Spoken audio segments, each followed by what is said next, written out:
আজকের পরন্ত বিকেলে প্রধানমন্ত্রীর সরকারি বাসভবনে যে উচ্চ পর্যায়ের রুদ্ধদ্বার বৈঠকটি অনুষ্ঠিত হয়েছে তা নিয়ে সারা দেশে এখন তোলপাড় চলছে। প্রিয় সরকারি চাকুরিজীবী ভাই ও বোনেরা, আজকের সকালের আপডেট নিউজে আপনাদের স্বাগতম। যারা আমাদের চ্যানেলে নতুন তারা এখনই চ্যানেলটি সাবস্ক্রাইব করুন, আর হ্যাঁ, অবশ্যই কমেন্ট করে জানাবেন আপনারা কে কোন জেলা থেকে আমাদের ভিডিওটি দেখছেন। তবে চলুন কথা না বাড়িয়ে আজকের সর্বশেষ সংবাদটি জেনে নিন। সরকারি কর্মকর্তা ও কর্মচারীদের দীর্ঘদিনের অধীর অপেক্ষার অবসান ঘটিয়ে আজ সন্ধ্যায় প্রধানমন্ত্রী জনাব তারেক রহমানের সরকারি বাসভবনে একটি অত্যন্ত গুরুত্বপূর্ণ নীতি নির্ধারণী বৈঠক সম্পন্ন হয়েছে। দেশের বর্তমান সামগ্রিক অর্থনৈতিক প্রেক্ষাপট এবং বিশেষ করে নিত্যপ্রয়োজনীয় দ্রব্যমূল্যের লাগামহীন ঊর্ধ্বগতির ফলে সাধারণ মানুষের জীবনযাত্রার ব্যয় যে হারে বেড়েছে সেই বিষয়টি অত্যন্ত গুরুত্বের সাথে বিবেচনায় নিয়ে প্রধানমন্ত্রী নিজেই এই জরুরি সভা আহ্বান করেছিলেন। প্রায় ৩ ঘণ্টাব্যাপী স্থায়ী এই অত্যন্ত গুরুত্বপূর্ণ ও শ্বাসরুদ্ধকর বৈঠকে অর্থমন্ত্রী আমির খসরু মাহমুদ চৌধুরী ছাড়াও উপস্থিত ছিলেন অর্থ মন্ত্রণালয়ের সিনিয়র সচিব ড খায়রুজ্জামান মজুমদার এবং বাজেট প্রণয়নের সঙ্গে সংশ্লিষ্ট সরকারের উচ্চপদস্থ সকল ঊর্ধ্বতন কর্মকর্তারা। বৈঠকটি যখন চলছিল তখন বাইরে অপেক্ষমান সাংবাদিক এবং সাধারণ মানুষের মধ্যে একটি ব্যাপক কৌতূহল কাজ করছিল যে আসলে ভেতর থেকে কী বার্তা আসতে চলেছে। বৈঠক শেষে যখন অর্থমন্ত্রী আমির খসরু মাহমুদ চৌধুরী বাইরে বেরিয়ে এলেন এবং অপেক্ষমান সাংবাদিকদের মুখোমুখি হলেন, তখন তিনি নতুন পে স্কেল ও মহার্ঘ ভাতা নিয়ে সরকারের যে বিশাল এবং দীর্ঘমেয়াদী পরিকল্পনার কথা জানান তা ইতোমধ্যে দেশজুড়ে ব্যাপক আলোচনার জন্ম দিয়েছে। অর্থমন্ত্রী তার বক্তব্যের শুরুতেই জানান যে বৈঠকের একদম শুরুতেই মাননীয় প্রধানমন্ত্রী দেশের সামষ্টিক অর্থনৈতিক অবস্থা এবং সাধারণ মানুষের ক্রয়ক্ষমতা নিয়ে একটি বিশেষ ও চুলচেরা পর্যালোচনা করেছেন। প্রধানমন্ত্রী বিশেষভাবে উল্লেখ করেছেন যে সরকারি চাকুরিজীবীদের একটি বিশাল অংশ যারা নির্দিষ্ট বেতনের ওপর নির্ভরশীল তাদের বর্তমান বাজার পরিস্থিতির সাথে খাপ খাইয়ে চলতে কতটা হিমশিম খেতে হচ্ছে। বিশেষ করে নিম্ন ও মধ্যম আয়ের কর্মচারীরা বাজার থেকে প্রয়োজনীয় পণ্য কিনতে গিয়ে যে অসহায় অবস্থার সম্মুখীন হচ্ছেন সেই মানবিক দিকটি প্রধানমন্ত্রী অত্যন্ত সহমর্মিতার সাথে এবং গুরুত্বের সাথে বিবেচনায় নিয়েছেন। অর্থমন্ত্রী সাংবাদিকদের অত্যন্ত স্পষ্ট ভাষায় জানান যে প্রধানমন্ত্রী জনাব তারেক রহমান সরকারি কর্মচারীদের সুযোগ সুবিধা বৃদ্ধির বিষয়ে অত্যন্ত ইতিবাচক মনোভাব প্রকাশ করেছেন এবং তিনি চান খুব দ্রুতই কর্মচারীরা যেন একটি আর্থিক স্বস্তি ফিরে পান। তবে অর্থমন্ত্রী একই সাথে এও যোগ করেন যে বিশ্ববাজারের বর্তমান অস্থিরতা এবং দেশের অভ্যন্তরীণ মুদ্রাস্ফীতির কথা মাথায় রেখে সরকার এমন কোনো হঠকারী বা অপরিকল্পিত সিদ্ধান্ত নিতে চায় না যা দেশের সামগ্রিক অর্থনীতির ওপর কোনো ধরনের বিরূপ প্রভাব ফেলতে পারে। তিনি বলেন যে নতুন পে স্কিম বাস্তবায়নের বিষয়টি এখন আর কেবল ফাইলবন্দি বা আলোচনার টেবিলেই সীমাবদ্ধ নয়, বরং এটি একটি অত্যন্ত সুনির্দিষ্ট এবং কার্যকর প্রক্রিয়ার মধ্যে প্রবেশ করেছে। সাংবাদিকদের পক্ষ থেকে যখন নতুন পে স্কেল ঘোষণার নির্দিষ্ট কোনো তারিখ জানতে চাওয়া হয় তখন অর্থমন্ত্রী অত্যন্ত বিচক্ষণতার সাথে উত্তর দেন। তিনি বলেন যে একটি নতুন জাতীয় বেতন কাঠামো বাস্তবায়ন করা মানেই রাষ্ট্রের রাজকোষের ওপর কয়েক হাজার কোটি টাকার অতিরিক্ত ব্যয়ের চাপের বিষয়। এই বিশাল অঙ্কের টাকার যোগান কিভাবে নিশ্চিত করা হবে এবং বাজেটের অভ্যন্তরীণ উৎসগুলো থেকে কিভাবে এই টাকা সংস্থান করা হবে তা নিয়ে আজকের এই দীর্ঘ ৩ ঘণ্টার বৈঠকে প্রধানমন্ত্রী এবং কর্মকর্তাদের মধ্যে বিস্তারিত আলাপ হয়েছে। তিনি আরও জানান যে সরকার পে স্কেল বাস্তবায়নে যে বিশেষ কমিটি গঠন করেছে তারা ইতোমধ্যে প্রতিবেশী দেশগুলোর বর্তমান বেতন কাঠামো এবং আন্তর্জাতিক শ্রম সংস্থান মানদণ্ডগুলো নিবিড়ভাবে যাচাই করেছে।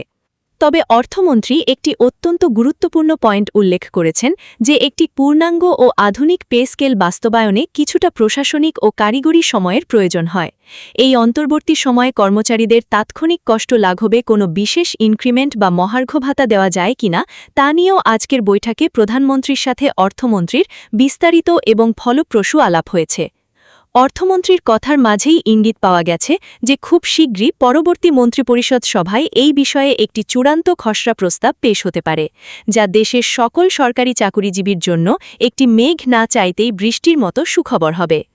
অর্থমন্ত্রী দেশের সকল সরকারি কর্মচারীর উদ্দেশ্যে বলেন যে নতুন এই বেতন কাঠামোর গ্যাজেট বা প্রজ্ঞাপন তৈরির কাজ পর্দার অন্তরালে ইতোমধ্যে শুরু হয়ে গেছে।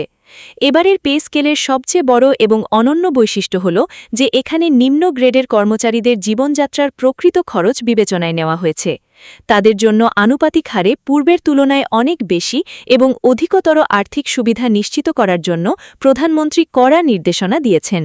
এর পাশাপাশি যারা সারা জীবন দেশের সেবা করে এখন অবসর জীবন কাটাচ্ছেন, অর্থাৎ পেনশনভোগী সাবেক কর্মকর্তাদের ক্ষেত্রেও তাদের জীবনমান উন্নয়নে ইতিবাচক পুনঃপরিবর্তন আনা যায় কিনা তা নিয়ে নীতি নির্ধারণী পর্যায়ে অত্যন্ত গুরুত্বের সাথে আলোচনা চলছে। বক্তব্যের একদম শেষ পর্যায়ে অর্থমন্ত্রী সকল সরকারি কর্মচারীকে কিছুটা ধৈর্য ধরার এবং সরকারের ওপর আস্থা রাখার জোরালো আহ্বান জানিয়ে বলেন যে এই সরকার সর্বদা সাধারণ জনগণ এবং রাষ্ট্রের সেবকদের পাশে ছিল এবং ভবিষ্যতেও থাকবে।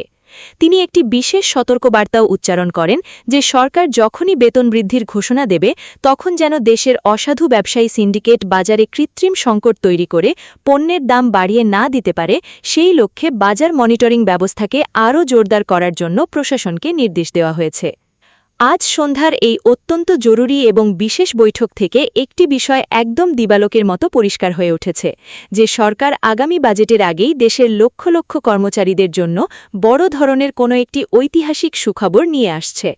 অর্থমন্ত্রীর এই আশাব্যঞ্জক বক্তব্য প্রচার হওয়ার পর থেকেই সারা দেশের সচিবালয় থেকে শুরু করে একদম ইউনিয়ন পর্যায়ের সরকারি দপ্তরে যারা কর্মরত আছেন তাদের মধ্যে একটি স্বস্তির নিঃশ্বাস এবং আনন্দের বন্যা বয়ে যাচ্ছে। প্রধানমন্ত্রী জনাব তারেক রহমানের সরাসরি তদারকিতে এই পুরো প্রক্রিয়াটি চলমান থাকায় সাধারণ কর্মচারীরা এখন চূড়ান্ত প্রজ্ঞাপন বা গ্যাজেটের জন্য প্রহর গুনছেন। আপনারা যারা নবম পে স্কেল নিয়ে গত কয়েকদিন ধরে অনেক বেশি টেনশন এবং দুশ্চিন্তার মধ্যে ছিলেন, তাদের জন্য এই আপডেটটি নিশ্চিতভাবেই বড় একটি পাওয়া। বিভিন্ন গোপন সূত্র থেকে জানা গেছে যে আগামী অর্থবছরের যে বিশাল বাজেট ঘোষণা হতে যাচ্ছে সেখানে এই নবম পে স্কেলের জন্য বিশাল একটি বরাদ্দ রাখা হবে এবং সবকিছু ঠিকঠাক থাকলে আগামী ২০২৬ সালের ১ জুলাই থেকে সরকারি চাকুরিজীবীরা নতুন এবং বর্ধিত বেতন হাতে পাবেন, যা তাদের পরিবারের নতুন করে সচ্ছলতা ফিরিয়ে আনবে। এই সংক্রান্ত প্রতিটি নতুন আপডেট এবং সরকারের সর্বশেষ সিদ্ধান্তগুলো সবার আগে আপনাদের কাছে পৌঁছে দিতে আমরা নিরলসভাবে কাজ করে যাচ্ছি। তাই আপনারা আমাদের সাথেই থাকুন এবং পরবর্তী খবরের জন্য অপেক্ষা করুন। সরকারি চাকুরিজীবীদের এই দীর্ঘ প্রতীক্ষিত বিজয় এখন সময়ের ব্যাপার মাত্র। সরকার চাচ্ছে একটি ডিজিটাল এবং আধুনিক বাংলাদেশের সাথে মিল রেখে একটি যুগোপযোগী বেতন কাঠামো উপহার দিতে, যেখানে কোনো বৈষম্য থাকবে না এবং প্রতিটি কর্মচারী তার প্রাপ্য মর্যাদা ও সুযোগ সুবিধা ফিরে পাবেন। বর্তমান বাজারের অস্থিরতাকে জয় করে সরকারি চাকুরিজীবীরা যেন তাদের পরিবারের সাথে হাসি খুশিতে থাকতে পারেন, সেটাই এই সরকারের মূল লক্ষ্য এবং আজকের বৈঠকের মূল নির্যাস। তাই আপনারা কোনো ধরনের গুজব বা অপপ্রচারে কান না দিয়ে সরাসরি সরকারি বার্তার জন্য অপেক্ষা করুন এবং নিশ্চিত থাকুন যে খুব দ্রুতই আপনাদের ফোনে বেতন বৃদ্ধির মেসেজটি চলে আসবে। সবশেষে এটাই বলবো যে ধৈর্য ধরুন, কারণ ভালো কিছুর জন্য কিছুটা সময়ের প্রয়োজন হয় এবং প্রধানমন্ত্রী নিজেই যেহেতু এই বিষয়টি দেখভাল করছেন, তাই এখানে নিরাশ হওয়ার কোনো সুযোগ নেই। সরকারি চাকুরিজীবীদের জন্য আগামী দিনগুলো হতে চলেছে অত্যন্ত চমৎকার এবং আর্থিক স্বাচ্ছন্দ্যের। পরবর্তী আপডেট নিয়ে আমরা খুব দ্রুতই আপনাদের সামনে হাজির হব। ততক্ষণ পর্যন্ত আপনারা সবাই ভালো থাকুন এবং আমাদের সাথে থাকুন। ভিডিওটি খুবই জরুরি, তাই দয়া করে সবার সাথে ভিডিওটি শেয়ার করতে ভুলবেন না। আর নতুন ভিডিও আপডেট পেতে এখনই চ্যানেলটি সাবস্ক্রাইব করুন।